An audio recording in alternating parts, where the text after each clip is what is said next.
दोस्तों, बात कर लेते हैं अब 21 तारीख को द्वितीय पारी में जो हुआ था चतुर्थ श्रेणी का पेपर, अंतिम पेपर जो हुआ था उसकी जीके में हिस्ट्री, कल्चर और संविधान से जुड़े हुए प्रश्न। ध्यान दीजिएगा क्या क्या प्रश्न आए थे वहां पर। भारत के संविधान का निम्नलिखित में से कौन सा अनुच्छेद भारत के क्षेत्र में कानून के समक्ष समानता और कानूनों के तहत समान सुरक्षा प्रदान करता है? आपको बताया था समानता का अधिकार अनुच्छेद 14, विधि या कानून के समक्ष समानता का अधिकार कब आएगा? ये कौन से अनुच्छेद में आएगा? अनुच्छेद 14 में आता है। भारत के सभी नागरिक कानून के सामने समान है। लिंग के अनुसार, जन्म स्थान, जन्म, रंग, जाति, हर प्रकार से कानून के समक्ष सभी व्यक्ति क्या है? भारत के एक समान माने जाते। अनुच्छेद 14। भारत में राज्य मंत्रियों के वेतन और भत्ते का कानूनी तौर पर निर्धारण करने का अधिकार किसके पास है? राज्य विधानमंडल के पास है। राजस्थान में कहें तो राजस्थान विधानसभा, क्योंकि यहाँ पर एक सदनीय प्रणाली, तो राज्य विधानमंडल के द्वारा मंत्रियों, मुख्यमंत्रियों आदि के वेतन भत्तों आदि का क्या किया जाता है? निर्धारण किया जाता है, राज्य विधानमंडल। प्रश्न नंबर 3, भारत में राज्यों के जिलों में निचली अदालतों के सीधे अधीक्षण का कार्य कौन करता है? अधीक्षण न्यायालय का क्षेत्राधिकार उच्च न्यायालय कौन करता है? उच्च न्यायालय। उच्च न्यायालय राज्य में स्थित सभी जिला एवं सत्र न्यायालयों का अध्यक्ष होता है, जो उनकी समय समय पर जांच करता है और उनको आवश्यक निर्देश देता है। अधीक्षण न्यायालय का क्षेत्राधिकार किसके पास है? राज्य के उच्च न्यायालय के पास, हाई कोर्ट के पास।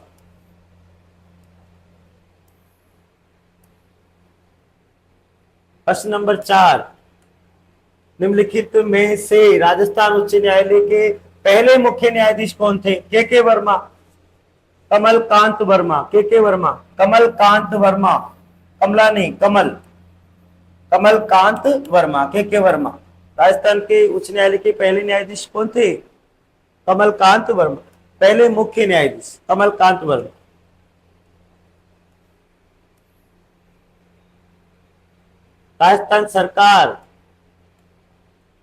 राजस्थान सरकार के अंतर्गत गृह रक्षा विभाग के कैबिनेट मंत्री कौन हैं जून 2025 के अनुसार? अभी भी है, कौन है ये? बाबूलाल खराड़ी। कौन है? बाबूलाल खराड़ी। अभी जो गृह रक्षा विभाग के जो कैबिनेट मंत्री वो कौन है आपके? बाबूलाल खराड़ी।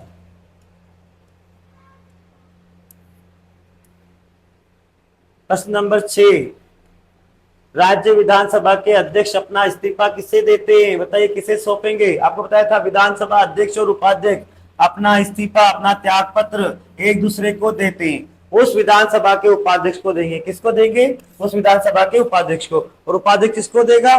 तो विधानसभा अध्यक्ष को देगा। तो एक दूसरे को देते हैं ये दोनों, अध्यक्ष देगा उपाध्यक्ष को और उपाध्यक्ष देगा अध्यक्ष।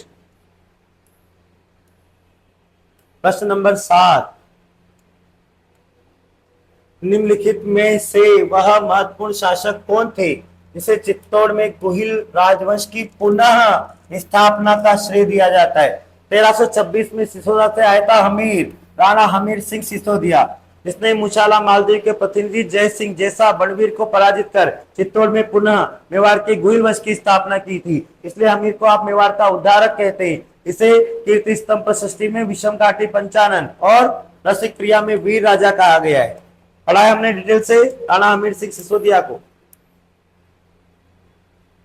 1857 में नसीराबाद छावनी में सैनिकों ने निम्नलिखित में से किस तारीख को विद्रोह किया था? 28 मई 1857, 15वीं नेटिव इन्फेंट्री के सैनिक बख्तावर सिंह के नेतृत्व में। राजस्थान में सर्वप्रथम क्रांति का श्री गणेश नसीराबाद छावनी से हुआ था। कब हुआ था? 28 मई 1857 को हुआ था। बड़ा आसान प्रश्न। प्रश्न नंबर 9, 30 मार्च 1949, इसने बहुत परेशान किया। बहुत बृहद राजस्थान के प्रथम मंत्रिमंडल का नेतृत्व किसने किया था? बताइए प्रधानमंत्री कौन बने थे बृहद राजस्थान संघ के? हीरालाल शास्त्री।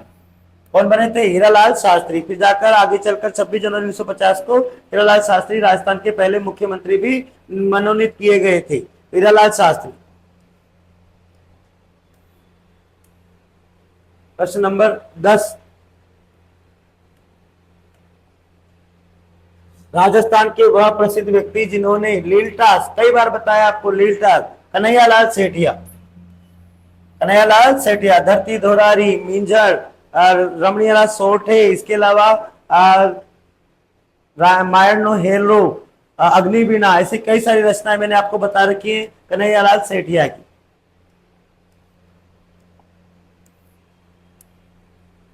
प्रश्न नंबर 11, निम्नलिखित में से कौन सी सूर्यमल मिश्रण सूर्यमल मिश्रण की साहित्यिक कृति है?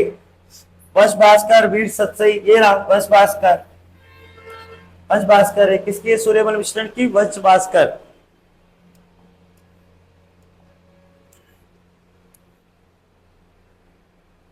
प्रश्न नंबर 12, राजस्थानी उपन्यास धोरारो धोरी के लेखक का नाम बताइए। धोरारो धोरी श्रीलाल नथमल जोशी। कौन है?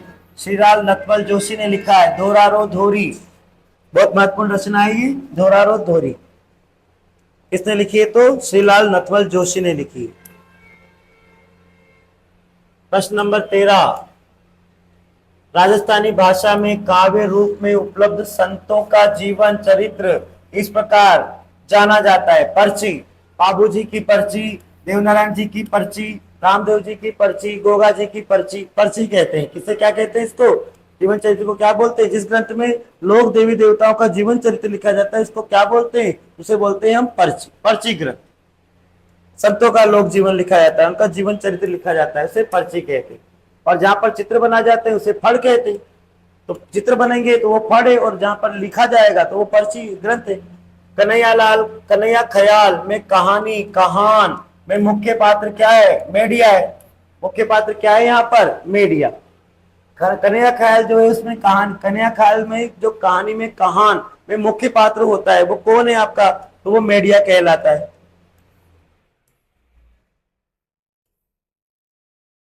प्रश्न नंबर 15, मेवाड़ की पारंपरिक टोपी को क्या कहा जाता है? पगड़ी, साफा। क्या कहा जाता है? पगड़ी या साफा कहा जाता है।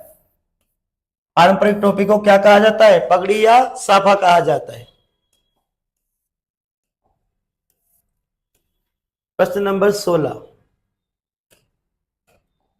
राजस्थानी संगीत में व्यापक रूप से प्रयुक्त होने वाला निम्नलिखित में से कौन सा वाद्य एक सुशील वाद्य? राजस्थान संगीत में व्यापक रूप से प्रयुक्त होने वाला निम्नलिखित में से कौन सा वाद्य एक सुशील वाद्य यंत्र है? तो राजस्थानी संगीत में पूंगी, सुशील वाद्य यंत्र पूंगी है। बिल्कुल क्या है? पूंगी। सुशील वाद्य यंत्र कौन सा है इसमें से? ये पूंगी। बीन जिसको कहते हैं, सपेरा बजाता है फूंक मारकर, बीन को ही पूंगी कहते हैं। तो लोक संगीत में पूंगी बजाई जाती है, बीन बजाया जाता है। क्वेश्चन नंबर 17 राजस्थान के निम्नलिखित लोक देवताओं में से किसकी पूजा मुसलमान रामशाह पीर रुणेचारा धनी कौन है? रामदेव जी। पीरों का पीर, भगवान कृष्ण का अवतार कौन है? तो रामदेव जी। रामशाह पीर के रूप में आप देखिए मुस्लिम संप्रदाय के लोग इनकी पूजा करते हैं। प्रश्न नंबर 18, राजस्थान के निम्नलिखित में से किस क्षेत्र में कजली तीज महोत्सव विशेष रूप से सभ्यता के साथ मनाया जाता है? कजली तीज भाद्रपद कृष्ण तृतीया कहाँ की प्रसिद्ध है?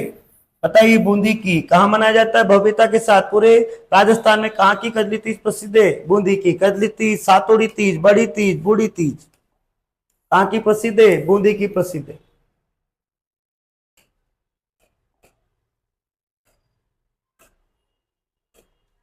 सेकेंड,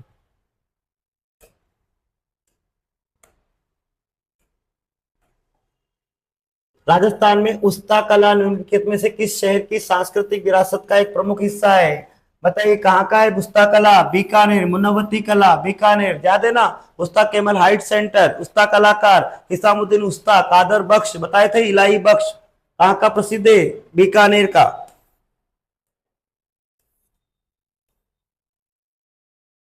नाहरगढ़ किले का मुख्य द्वार क्या कहलाता है? किस नाम से? ध्यान रखना, सूरजपोल।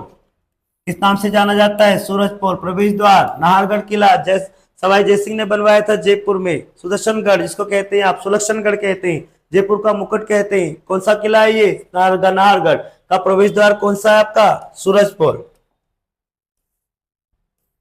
प्रश्न नंबर 21, निम्नलिखित में से किसने राजस्थान में गागरोन किले का निर्माण करवाया? डोडिया राजपूत, बीजल देव सिंह। डोडिया राजपूत कौन सा है? बीजल देव सिंह। काली सिंध और आहू नदियों के संगम पर बना हुआ गागरोन का किला किसने बनवाया? डोडिया राजपूत, बीजल देव ने बनवाया है। प्रश्न नंबर 22, राजस्थान के करौली क्षेत्र में केला देवी के भक्तों द्वारा गाए जाने वाले भक्ति गीतों को क्या कहते हैं? केला देवी के भक्तों, गीतों और नृत्यों को लांगुरिया कहते हैं। क्या बोलते हैं? लांगुरिया। लंगूर का संबंध लांगुरिया से। हनुमान जी की मम्मी थी त्रेता युग में अंजनी माता, उन्होंने केला देवी के रूप में अवतार लिया है। केला कलयुगे प्राप्त केला नामे भविष्य थे, तो कलयुग में आ गई लांगुर आपकी केला देवी। तो केला देवी के भक्तों, गीतों, नृत्य को क्या कहा जाता है? लांगुरिया कहा जाता है। प्रश्न नंबर 23, वालर नृत्य। वालर नृत्य राजस्थान के सिरोही क्षेत्र में निम्नलिखित में से किस जनजाति का प्रसिद्ध नृत्य है? राजस्थान का एकमात्र ऐसा नृत्य जो बिना वाद्य यंत्र के किया जाता है। सिरोही के आसपास कौन सी जनजाति निवास करती है? गरासिया जनजाति। गरासियाओं का घूमर कहते हैं इसे। गरासिया जनजाति का प्रमुख नृत्य जो बिना वाद्य यंत्र के किया जाता है। प्रश्न नंबर 24, निम्नलिखित में से कौन सा दौसा, लालसोट और सवाई माधोपुर क्षेत्रों का लोक नाट्य है? हेला ख्याल। यहाँ पर कौन सा प्रसिद्ध है? हेला ख्याल। कौन सा प्रसिद्ध है यहाँ का लोक नाट्य? हेला ख्याल कहते हैं। कहां कहां पर? दौसा, लालसोट और सवाई माधोपुर का हेला ख्याल प्रसिद्ध है लोक नाट्य के रूप में। निम्नलिखित में से कौन सा लोकनाट्य महाराजा प्रताप सिंह के शासनकाल में प्रारंभ हुआ था, जयपुर में उत्पन्न हुआ था? पढ़ा है हमने, तमाशा लोकनाट्य। कौन सा है? तमाशा लोकनाट्य।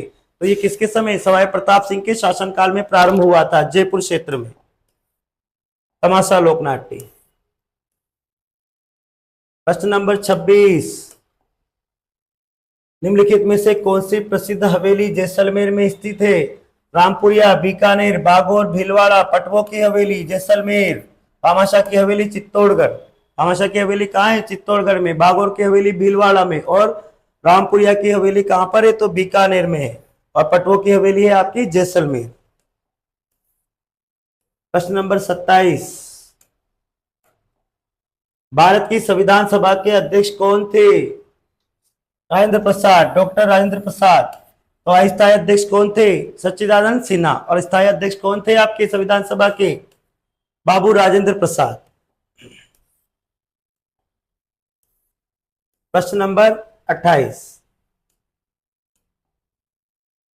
भारत में राज्यों के राज्यपाल के पद के बारे में निम्नलिखित में से कौन सा कथन सही है? यहां पर सही पूछ रहा है, इसका मतलब है 3 गलत है। किसी राज्य के राज्यपाल का चुनाव राज्य विधानमंडल के सदस्यों द्वारा किया जाता है? बिल्कुल नहीं। राज्यपाल की तो नियुक्ति होती है राष्ट्रपति के द्वारा। राज्यपाल संसद के किसी भी सदन या किसी भी राज्य के विधानमंडल के किसी भी सदन के सदस्य नहीं होंगे, बिल्कुल नहीं होंगे। ये ठीक है। राज्य शर्त है अनुच्छेद 58 में दे रखी है कि राज्यपाल पद की शपथ लेते समय संसद या राज्य के विधानमंडल के किसी भी सदन का सदस्य नहीं होना चाहिए। बिल्कुल नहीं होगा, ये सही है, बिल्कुल सही है। आगे देख लो, 6 वर्ष के लिए नहीं, 5 वर्ष के लिए भारत का कोई भी नागरिक, 30 वर्ष नहीं 35 वर्ष, तो यही सही है। यहाँ पर केवल एक ही से यहाँ पर उत्तर सही। बस ये आपको 21 तारीख को जो द्वितीय पारी में जो पेपर हुआ था चतुर्थ श्रेणी का, उसका ये यहाँ पर मैंने हिस्ट्री, कल्चर और संविधान से संबंधित प्रश्न यहाँ पर जोड़े।